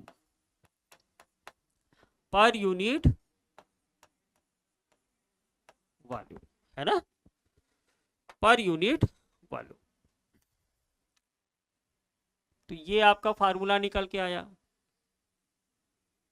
per unit volume form में, है ना। ये आपका फार्मूला निकल के आया। अब जरा देखो बेटा, यहां दो केसेस अराइजेस हैं। पहला केस, केस 1,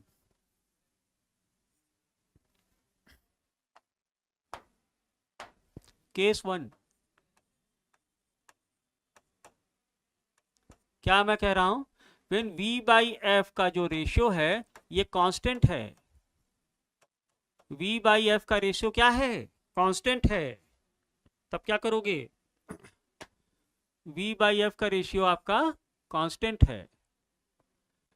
तो जब v बाई एफ का रेशियो कांस्टेंट है, जरा यहां देखो मैं डायरेक्ट कर दे रहा हूं, जब v बाई एफ का रेशियो कांस्टेंट है, v बाई एफ का रेशियो कांस्टेंट है, तो ये टर्म्स कांस्टेंट होगा, ये टर्म्स कांस्टेंट होगा, यानी कि bm to the power x आपका कांस्टेंट हो गया, bm to the power x आपका कांस्टेंट हो जाएगा ना। और जब v बाई एफ का रेशियो कांस्टेंट है तो bm का स्क्वायर भी तो आपका कांस्टेंट हो जाएगा। इस केस में क्या होगा, हिस्टेरिसिस लॉस फ्रीक्वेंसी के समानुपाती और एडी करंट लॉस भी फ्रीक्वेंसी के स्क्वायर के समानुपाती हो जाएगा, है ना। क्या कह रहा हूं मैं, इस केस में, इन दिस केस, जो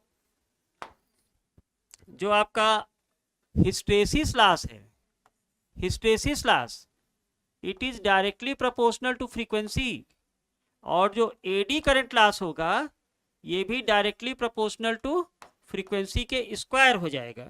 वेरी इंपॉर्टेंट। तो आप लोग इस रिजल्ट को समझिए।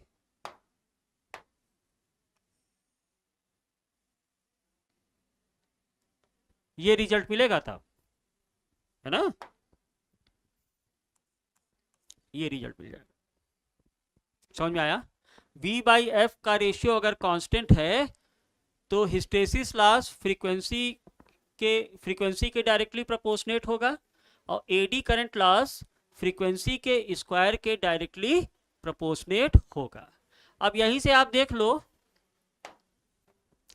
कि ये दोनों फ्रीक्वेंसी डिपेंडेंट क्वांटिटीज हैं, तो टोटल आयरन लॉस क्या होगा यहां पे, total iron loss, total iron loss, उसको तो आप पीआई कह रहे हो ना, तो पीआई आपका क्या हो जाएगा, पीआई आपका हो जाएगा पीएच प्लस पीई, और ये आपको क्या मिल जाएगा, मान लीजिए कि इसका आप कांस्टेंट ऑफ प्रोपोर्शनैलिटी निकाल दे रहे हैं। देखो बेटा मैं कब की बात कर रहा हूं, जब v बाई एफ का रेशियो कांस्टेंट है, तो जब v बाई एफ का रेशियो कांस्टेंट है तो hysteresis loss directly proportional to F है ना, तो इसका कांस्टेंट ऑफ प्रोपोर्शनैलिटी लगाने के लिए मुझे एक कांस्टेंट लगाना पड़ेगा, तो पीएच बराबर एएफ लिख सकता हूं, उसी तरह पीई बराबर बी एफ स्क्वायर लिख सकता हूं। तो टोटल आयरन लॉस क्या हो जाएगा, टोटल आयरन लॉस हो जाएगा मेरा A F plus B F square, A F plus B F square. Clear ना। तो यहां से मुझे क्या मिलेगा, मैं इसको ऐसे भी तो लिख सकता हूं कि पी आई बाई एफ, एक एफ को लेफ्ट हैंड साइड ले आओ, P I by F is equal to A plus B F हो जाएगा कि नहीं हो जाएगा, P I by F is equal to A plus B F हो जाएगा, ए प्लस बी एफ हो जाएगा, ठीक ना भाई। तो ये आपका रिलेशन निकला। अब ये रिलेशन क्या रिप्रेजेंट कर रहा है, देखो पी आई बाई एफ को आप एक टर्म्स मान लो, पी आई बाई एफ को आप एक टर्म मान लो, ये ए आपका कांस्टेंट है, बी आपका कांस्टेंट है, फ्रीक्वेंसी को आप दूसरे एक्स मान लो, पी आई बाई एफ को आप वाई मान लो, तो ये आपको वाई बराबर y is equal to m x plus c form का मिला कि नहीं मिला, y बराबर m x plus c form का मिला कि नहीं मिला, जहां y को आप किससे रिप्लेस किए हो, पी आई बाई एफ, और x को किससे रिप्लेस किए हो, फ्रीक्वेंसी से। तो इसका frequency versus P I by F, P I by F क्या है, अगर आप पी आई और एफ के बीच में ग्राफ प्लॉटिंग करो तो पी आई बाई एफ जो होगा वो उसका स्लोप होगा ना, स्लोप ही तो होगा। और ये क्या रिप्रेजेंट करता है, y बराबर एम एक्स प्लस सी, वाई बराबर एम एक्स प्लस सी एक स्ट्रेट लाइन का इक्वेशन है। ये सब चीजें पता है कि नहीं पता है। अब यहाँ ऑनलाइन क्लास पढ़ाने से मुझे यही दिक्कत है कि मुझे आपका लेवल नहीं पता चल पाता, और लेवल का मतलब एक इंजीनियर्स का, एक इलेक्ट्रिकल इंजीनियर्स का मैथमेटिक्स पे एक स्ट्रांग पॉइंट होना चाहिए। मैं अपने सारे वीडियोस में आपको हमेशा ये चीजें याद दिलाता रहता हूँ, अपनी मैथ्स को स्ट्रांग करो। अब मुझे नहीं पता कि इस स्तर पर आपका मैथमेटिक्स कैसा है, लेकिन ये मान के चलो बेटा कि बिना मैथमेटिक्स इंजीनियरिंग बहुत टफ हो जाएगी, ये आप समझ लीजिए। तो अपनी मैथ को स्ट्रांग करो। ये एक स्ट्रेट लाइन का इक्वेशन है जिस पर सी अंतःखंड काटा गया है, सी अंतःखंड काटा गया है, इंटरसेप्ट फॉर्म है ये स्ट्रेट लाइन का। तो अगर इसका आप ग्राफ प्लॉटिंग करेंगे तो कैसे करेंगे बताइए, इसका ग्राफ प्लॉटिंग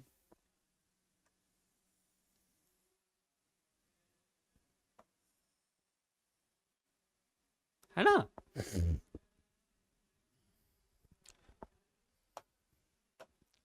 यहां पे आप लिखो P I by F, P I by F, और यहां पे आप क्या लिखेंगे, फ्रीक्वेंसी।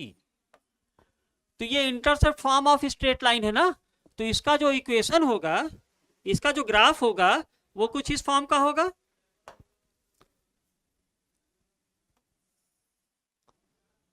वो कुछ इस फॉर्म का होगा, ये तो फिर से दिखा दे।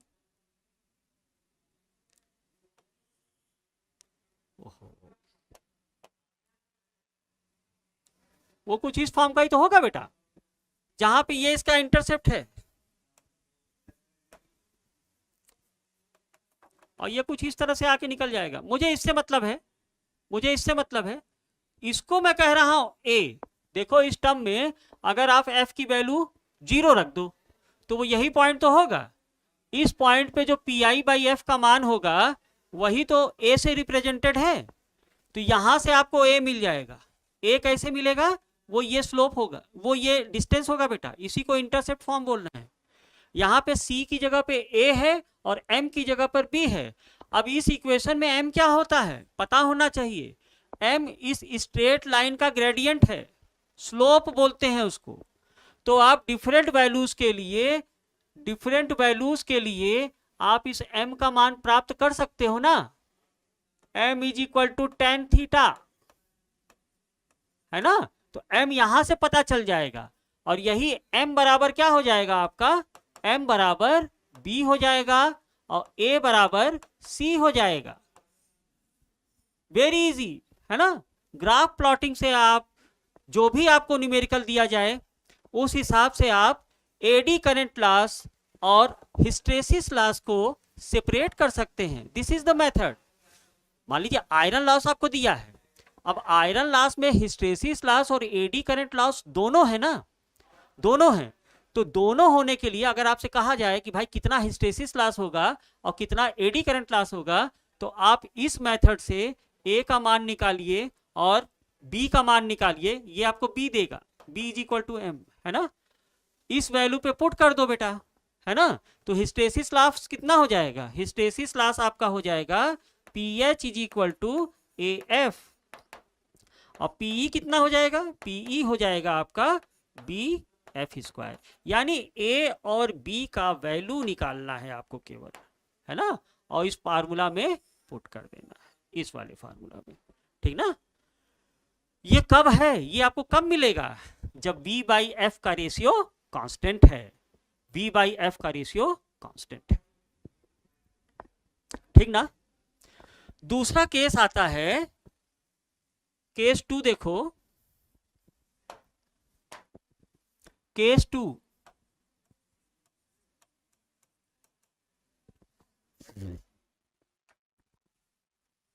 केस 2 देखिए। इसमें मैं कह रहा हूं कि जब v बाई एफ का रेशियो कांस्टेंट नहीं है,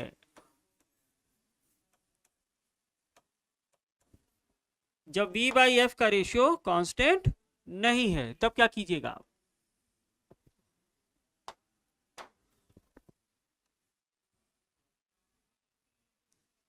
देखो अब अगर v बाई एफ का रेशियो कांस्टेंट नहीं है तो आप जान रहे हो ना कि pH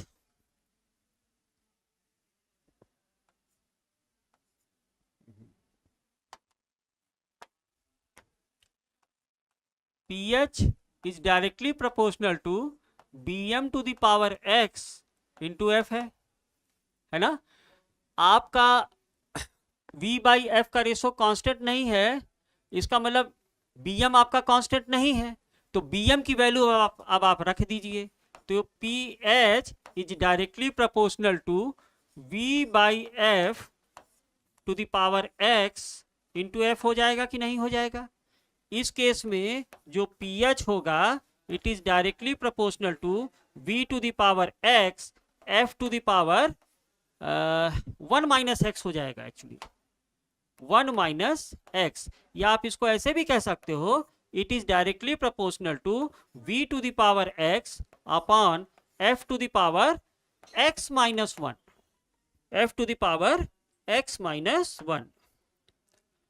तो ये आपका हिस्टेरेसिस लॉस का फार्मूला हो बनेगा, तब इस केस में हिस्टेरेसिस लॉस का फार्मूला ये बन जाएगा, है ना भाई।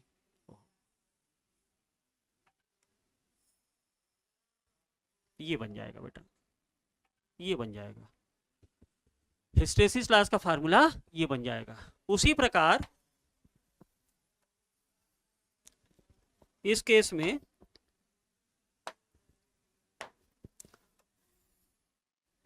देखिएगा आप, एडी करंट लॉस कितना हो जाएगा।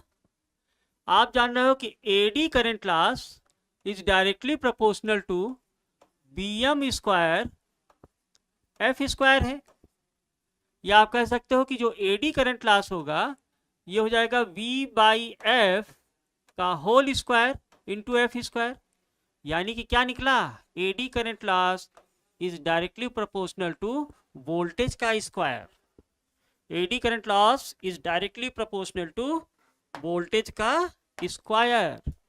Very very important formula this is, है ना। तो इन सब चीजों को आप समझिए। एडी करंट लॉस इस केस में वोल्टेज के स्क्वायर के डायरेक्टली प्रोपोर्शनेट होगा, ये ठीक ना भाई।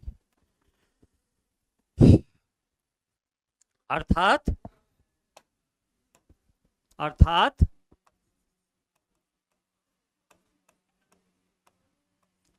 इस दशा में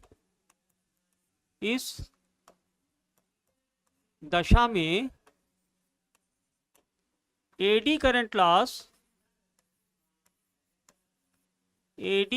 लॉस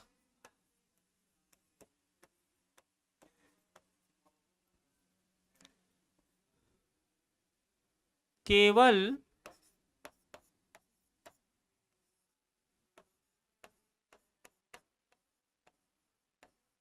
वोल्टेज पर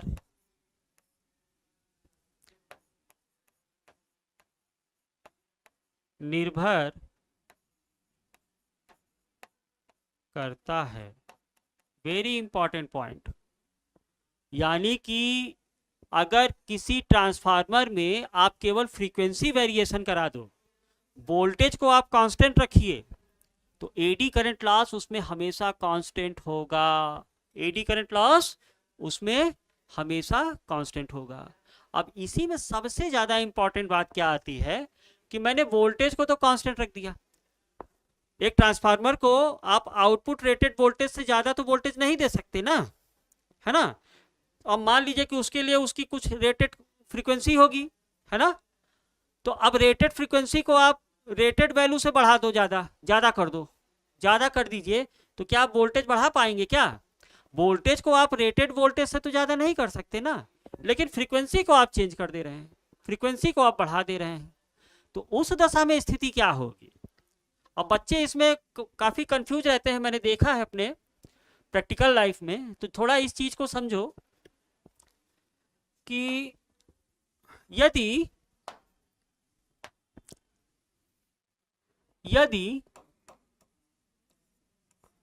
वोल्टेज को कांस्टेंट रखकर,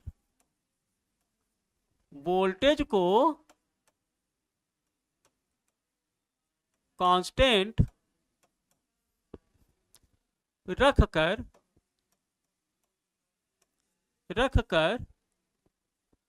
फ्रीक्वेंसी फ्रीक्वेंसी बढ़ा दिया जाए,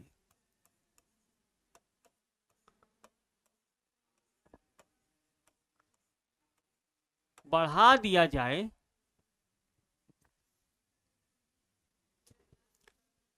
तब तब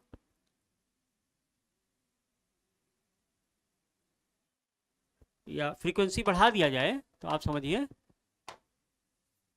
तब क्या होगा।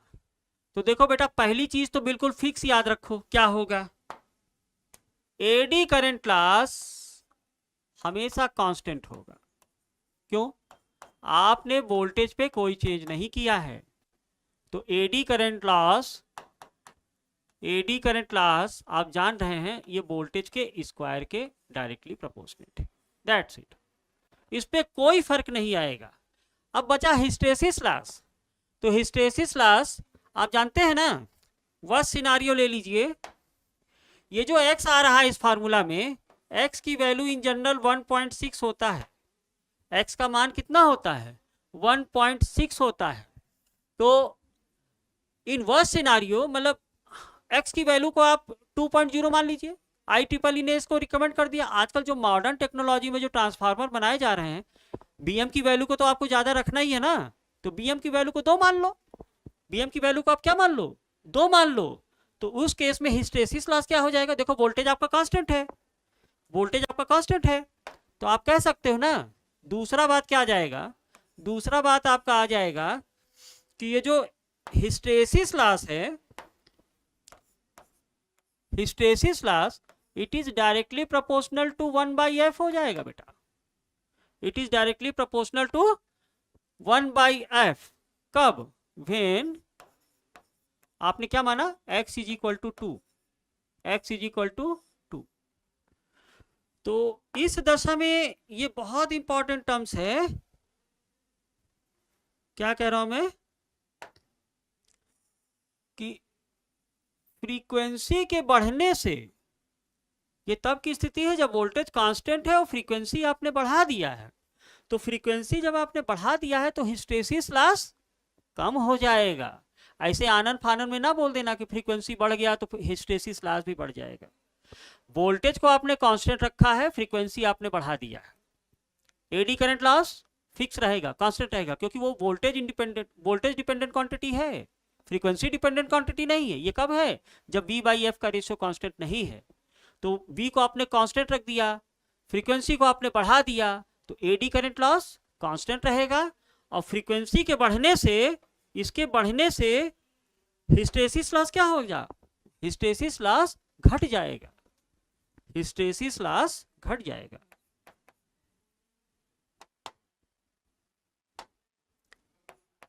अरे यार, हिस्टेरिसिस लॉस दैट इज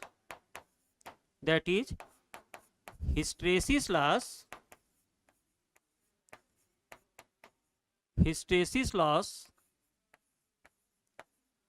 घट जाएगा।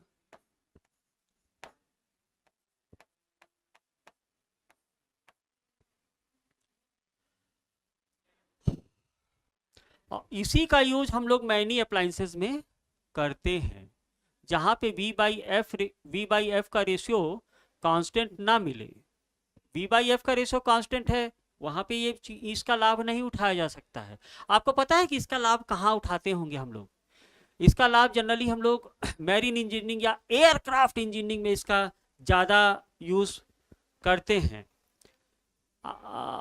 फॉर योर नॉलेज, जो एयरक्राफ्ट बनता है ना, जो हवाई जहाज जो आपका चलता है, आप बता सकते हो उसकी फ्रीक्वेंसी कितनी होती होगी, हवाई जहाज की, एयरप्लेन की, है ना।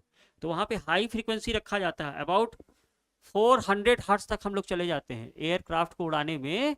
जो उसके मोटर की फ्रीक्वेंसी रखी जाती है that is 400 hertz, voltage remain constant, है ना।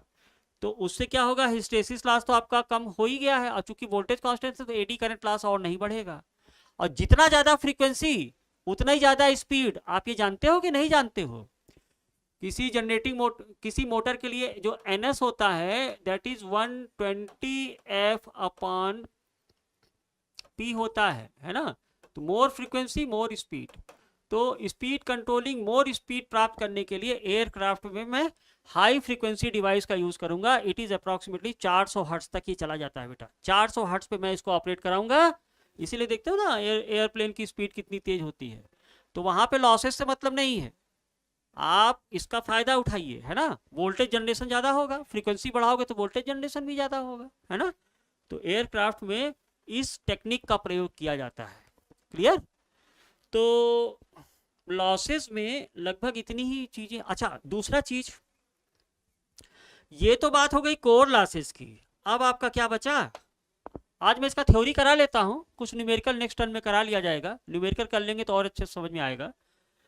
नेक्स्ट आपका वेरिएबल लॉस भी तो है बेटा, है ना। तो वेरिएबल लॉस देखो, वेरिएबल लॉस, वेरिएबल लॉस, और इसी को बोलेंगे आप वाइंडिंग लॉस, वाइंडिंग लॉस, या इसी को आप क्या बोलोगे, और इसी को आप क्या बोलोगे, कॉपर लॉस, कॉपर लॉस, ठीक ना, कॉपर लॉस। ये क्या हुआ, ट्रांसफार्मर के कोर में वाइंडिंग में जो लॉसेज होते हैं दैट इज कॉपर लॉस, है ना। इक्विवेलेंट सर्किट में भी आप लोगों ने देखा था। तो पीसीयू से इसको रिप्रेजेंट किया जाएगा। देखिए पीसीयू, पीसीयू, तो पीसीयू एक्चुअली क्या था आपका, ये था आपका I square, I square R equivalent, I square R equivalent. अब किसी ट्रांसफार्मर का जो वाइंडिंग रेजिस्टेंस होगा वो तो कांस्टेंट होगा ना, तो कांस्टेंट हटाने के लिए ये आर इक्विवेलेंट तो आपका कांस्टेंट है। तो पी सी यू को क्या मैं ऐसे लिख सकता हूं, it is directly proportional to i square. यानी किसी ट्रांसफार्मर का जो वाइंडिंग लॉस होगा वो करंट के स्क्वायर के प्रोपोर्शनेट होगा, एडी करंट लॉस वोल्टेज के स्क्वायर के प्रोपोर्शनेट होगा। अब इस कांस्टेंट ऑफ प्रोपोर्शनलिटी को देखो, ये सब टेक्निक है।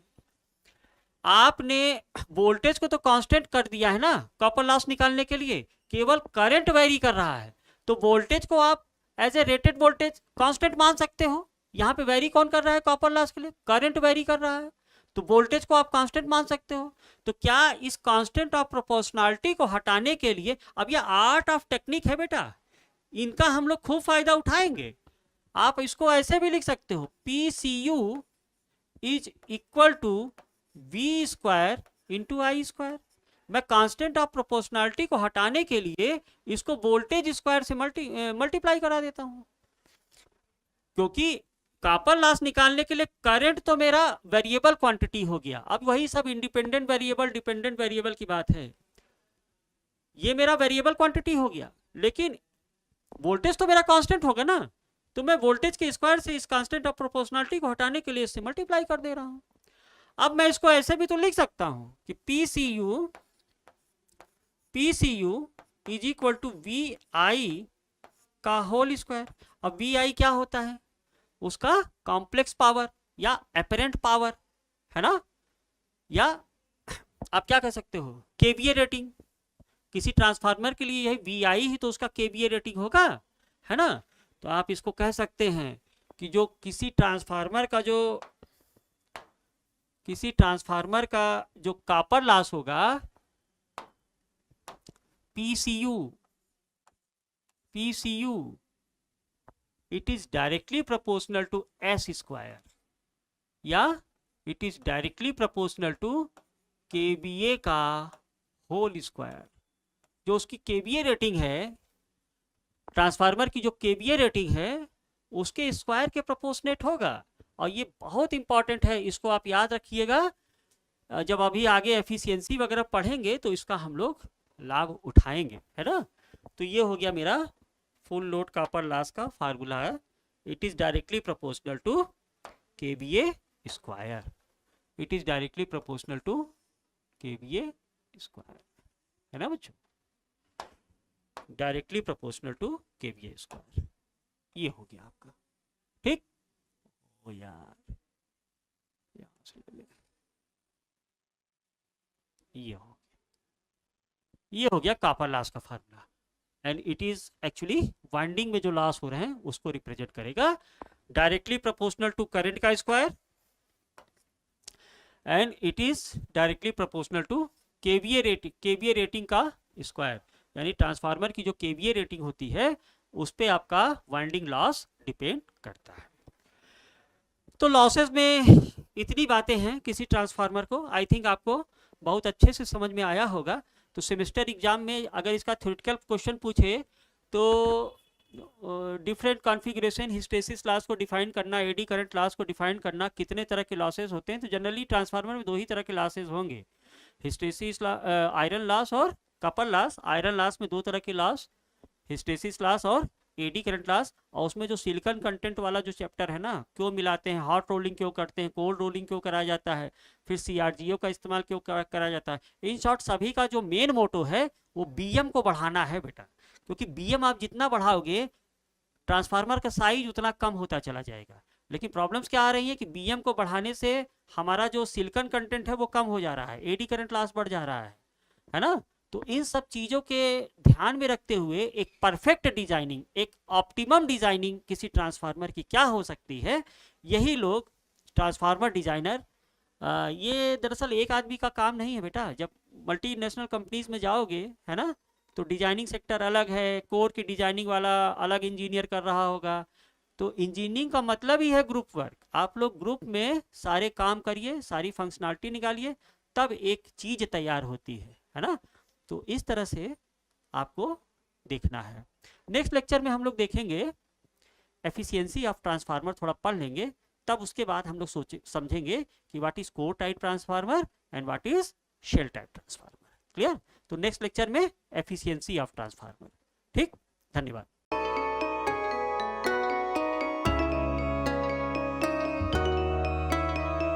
Excellent Vision Technical Academy.